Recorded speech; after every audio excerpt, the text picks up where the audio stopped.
I walked in on my wife holding a knife over my picture. The blade caught the dim kitchen light, flashing like a warning, her hands trembling as she hovered over our wedding photo. It was 2 a.m. in our Chicago loft, the city's hum a faint pulse outside, but inside, it was so quiet I could hear my heart pounding like a drum. The photo, me grinning like a lovesick fool, her glowing in that white dress, was slashed, my face carved up like she was trying to erase me. A smear of red, maybe blood, maybe paint, stained the frame, pooling on the counter. My stomach churned. This wasn't a nightmare. This was real.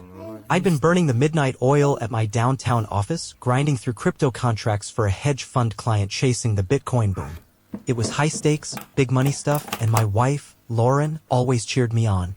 "You're killing it, Jake," she'd say, her smile so warm it made the stress worth it. That night, I was beat, my eyes stinging from staring at screens, so I grabbed a bottle of her favorite rose, thinking I'd surprise her, maybe steal a moment to reconnect. We'd been drifting lately, and I missed us. But the surprise was all mine. I crept into the loft, noticing the lights were low, weird, since Lauren usually kept the place lit up like a Christmas tree. Then I saw her, hunched over the kitchen island, gripping that knife we used for everything from chopping veggies to carving Thanksgiving turkey. The red smear glinted, and my breath caught. "Lauren, what the hell are you doing?" I choked out, my voice barely above a whisper. She spun around, the knife clattering to the hardwood, her eyes wide like she'd seen a ghost. "Jake, oh my God, it's not what it looks like," she stammered, tears spilling down her cheeks. But her voice cracked, and I saw it, guilt, raw and ugly, written all over her face. I wanted to scream, to grab her and demand answers, but my feet were glued to the floor. That red smear, the slashed photo, her shaking hands, it was all wrong, like I'd stepped into someone else's life. "Explain." Now, I growled, my fists clenching. She opened her mouth, but before she could spit out a word, my phone buzzed in my pocket, loud and sharp, making us both jump like we'd been shocked. The phone kept buzzing, each vibration like a punch to the gut. Lauren stared at it, her face pale, like she knew something I didn't. "It's probably just work," she mumbled, but her voice was shaky, and I wasn't buying it. I yanked the phone out, and a text from an unknown number lit up the screen. "Check her phone, Jake. She's been lying to you." My heart sank to my boots. I looked at Lauren, her eyes pleading, tears streaming, but I was done with her excuses. "Unlock your phone," I said, my voice low, dangerous, like I was daring her to lie again. She hesitated, her hands fumbling, then dropped her iPhone like it burned her. I snatched it up, punched in her passcode, our anniversary, what a joke, and opened her texts. My world came crashing down. Messages with my best friend, Ethan, going back months. Heart emojis, late-night plans, and one that hit like a sledgehammer. "Once Jake gets the inheritance, we're golden. Divorce him and we split the cash." I felt like I'd been sucker punched, the air sucked out of the room. Ethan and I went way back, summers sneaking beers behind his dad's garage, promising we'd always have each other's backs. He was my brother in all but blood. And Lauren, 10 years married, whispering forever under a starry Wisconsin sky at our wedding. "You're my home, Jake," she'd said, her eyes so full of love I believed her. Now, those memories burned like acid. "You and Ethan?" I spat, my voice breaking, rage and hurt colliding. She sank to the floor, sobbing, reaching for me. "It was a mistake, Jake, I swear. I didn't mean for it to happen." But I backed away, her touch like poison. I was about to lose it, to tear the place apart, when a new text popped up on her phone, from Ethan, "Meet me tonight." He's still clueless. The word clueless stung worse than anything. And then someone pounded on the door, loud enough to shake the walls. The knocking was aggressive, like someone meant business, rattling the loft's heavy steel door. Lauren froze, her eyes darting to the entrance like she was expecting the devil himself. "Don't answer it, Jake," she whispered, her voice barely audible, but I was too pissed to listen. I stormed over and flung the door open, ready to deck whoever was out there. A guy stood in the hallway, tall, slick suit, face like he'd brokered one too many shady deals. "Jay Carter?" he asked, voice smooth but cold, like a snake sizing up its prey. "Who's asking?" I shot back, my fists clenched, adrenaline pumping. He smirked, stepping inside without an invite, his polished shoes clicking on the hardwood like he owned the place. "Name's Vincent. I know about your wife's extracurriculars." He glanced at Lauren, who looked like she might pass out, her hands twisting the hem of her sweater. "And I know about the inheritance." My blood ran cold. My grandpa, a crusty old guy who'd made millions flipping Chicago real estate, had died 2 weeks ago. His will named me sole heir, $10 million, enough to set us up for life. I'd only told Lauren and Ethan, swearing them to secrecy until the probate cleared. Vincent pulled out a flash drive, twirling it between his fingers like a poker chip. "This has proof: texts, emails, voice recordings." Lauren and Ethan planned to screw you over from the jump. I stared at him, my mind racing. How did this random dude know my life? What do you want? I asked, my voice tight, trying to keep it together. He leaned in, his breath smelling of mint and menace. Help me take them down, or I leak it all to X and your name's toast. Lauren gasped, a choked sob, but before I could wrap my head around it, my phone lit up with another anonymous text, the words like a knife to the chest. The text read, pay $50,000 in Bitcoin or your life's on TikTok. Attached was a screenshot, Lauren and Ethan at a rooftop bar downtown, her hand on his thigh, both laughing like I was a nobody. My hands shook as I scrolled, my throat tight. The account was anonymous, but the threat was crystal clear. They'd post everything, tagging our friends, family, my clients. In Chicago's cutthroat finance scene, that'd tank my career, my rep, everything I'd built. Vincent watched me, his smirk growing like he was enjoying the show. Looks like someone else wants a piece of you, Jake, he said, leaning back against the counter. Lauren was a mess now, muttering apologies, but I tuned her out. I turned to Vincent, my voice steady despite the storm inside. What's on that drive? He plugged it into my laptop, and audio filled the room, Lauren's voice, unmistakable, Jake's too trusting. Once the wills read, I'll file for divorce. We'll be rich, Ethan. My chest tightened, betrayal cutting deeper than any knife. I flashed back to late nights teaching Lauren about crypto, showing her how to set up a wallet, thinking she cared about my world. Was that all a setup? A con to get to my client's data? Why Lauren? I asked, my voice raw, barely holding it together. She sank lower, sobbing into her hands. I was scared, Jake. Ethan said we'd lose the house, everything, if I didn't go along. Vincent cut her off, his voice sharp. She's lying. Always has. He offered me a deal, hand over half the inheritance and he'd bury the evidence. I told him to shove it, my anger boiling over. He shrugged and headed for the door, but as he left, I caught a whiff of smoke. Then I saw it, flames licking the building's lobby through the window, a red glow spreading fast. The smoke hit like a freight train, thick and choking, clawing at my lungs. Jake, we gotta get out. Lauren screamed, her voice cracking with panic, but I was frozen, staring at the fire climbing the walls outside like it was alive. Sirens wailed in the distance, but the flames were faster, a roaring beast eating the building floor by floor. Was this Vincent's doing? Ethan's? I grabbed Lauren's arm, dragging her to the stairwell, the heat searing my skin like a warning. Sparks flew, one singeing my cheek, the pain sharp and grounding, snapping me out of the daze. We stumbled down the stairs, coughing, the stairwell a haze of black smoke that stung my eyes. A neighbor banged on his door, trapped, his voice hoarse.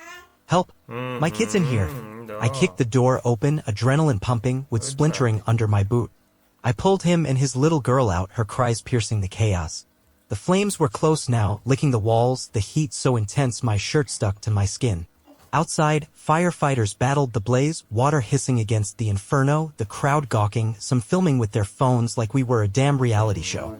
Lauren clung to me, shivering in the cold Chicago night, but I shook her off. Don't touch me, I snapped, my voice colder than the wind. My mind was racing, Vincent's drive, Ethan's texts, the inheritance. Was the fire meant to silence me? To destroy evidence? I remembered my grandpa's voice, gravelly but wise. Money brings vultures, Jake. Trust sparingly.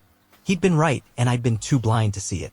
I needed answers, so I called my mom, Karen, the one person I could always lean on.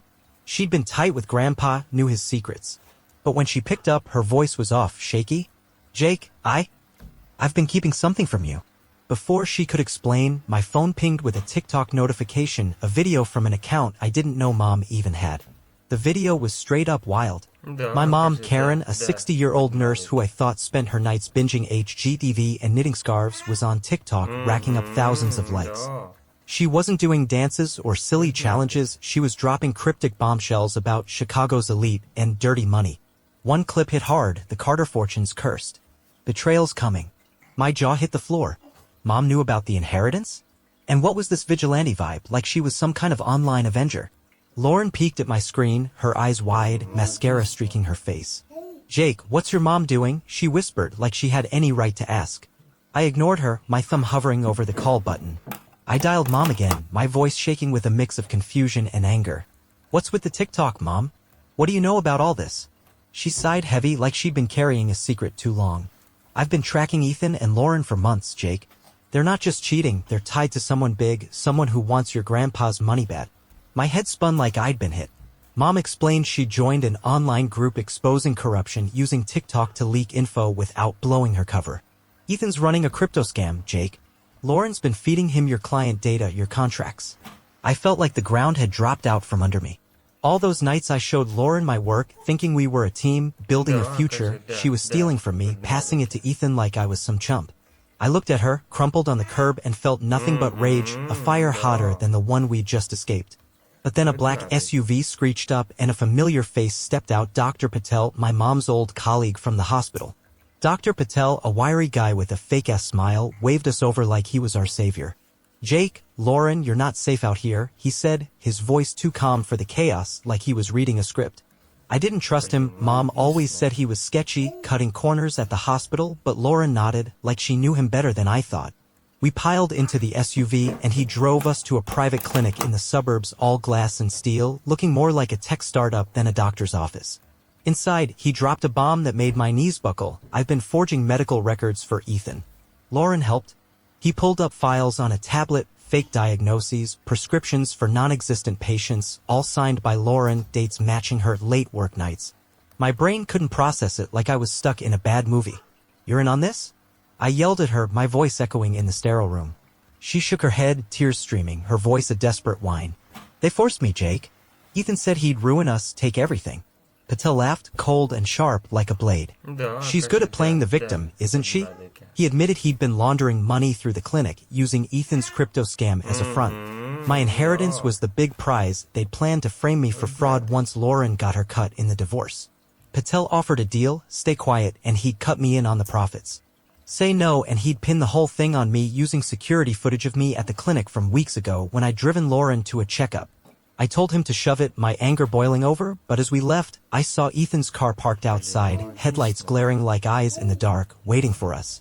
A storm rolled in, rain pounding the city like it wanted to wash away the lies. Ethan stepped out of his car, flanked by two goons who looked like they bench-pressed cars for fun, his face twisted with smug confidence.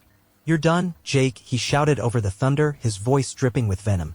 I tried to bolt, but they cornered me in a grimy alley, fists flying, water blinding me. A busted streetlight sparked, singeing my arm, the pain fueling my fight like gasoline. I swung back, landing a solid hit on one guy's jaw, feeling the crack under my knuckles, but Ethan pulled a gun, the metal glinting under a flash of lightning. Should have stayed clueless, he sneered, aiming at my chest. Time slowed, my life flashing, Lauren's vows, Ethan's laugh when we were kids, my grandpa's warnings. Then Lauren screamed, running toward us through the rain. Ethan, stop. For a split second, I thought she'd save me, that some piece of her still cared. But she froze, her eyes flicking to him, and I knew she was still his, maybe always had been. Ethan smirked, but before he could pull the trigger, tires screeched. My mom's beat-up Honda skidded up and she jumped out with Vincent, of all people, his suit soaked but his eyes sharp. Drop it, Ethan.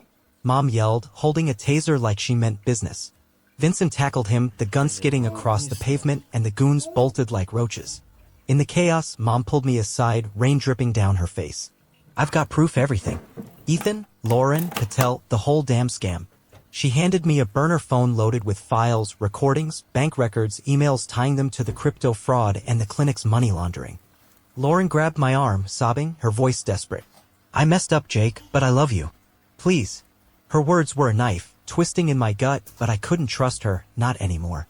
Then police sirens wailed, cutting through the storm, closing in fast.